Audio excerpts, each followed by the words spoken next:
sklearnmetricshammingloss.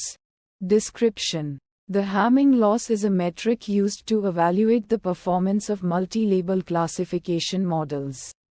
It measures the fraction of labels that are incorrectly predicted. Inputs: y true, the true labels for each instance, represented as a 2D array. Each row corresponds to an instance, and each column corresponds to a label. Ypred, the predicted labels for each instance, represented as a 2D array. The format should match y true. Outputs: Hamming loss, a floating point value between 0 and 1 representing the average fraction of incorrectly predicted labels.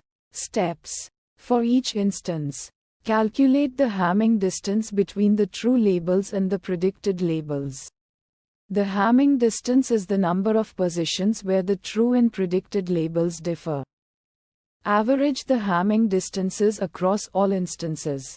Metrics: Hamming loss is a metric that evaluates the performance of multi-label classification models.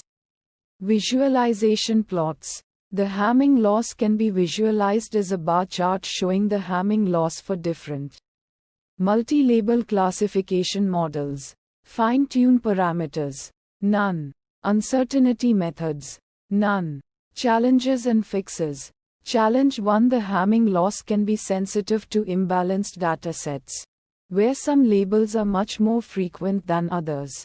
Sample use case that resulted in Challenge 1: a multi-label classification model is trained on a dataset where one label is present in 90 of the instances, while other labels are present in only 10 of the instances.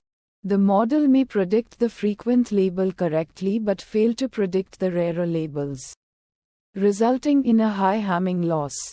Fixes to Challenge 1: consider using a weighted Hamming loss that gives more weight to labels that are less frequent. Challenge 2: the Hamming loss does not account for the order of the labels. Sample use case that resulted in Challenge 2: a multi-label classification model is used to predict the order of events. If the model predicts the events in the wrong order, the Hamming loss will be high, even if the model has predicted all the events correctly. Fixes to Challenge 2: consider using a metric that takes into account the order of the labels, such as the Kendall-Stowe distance.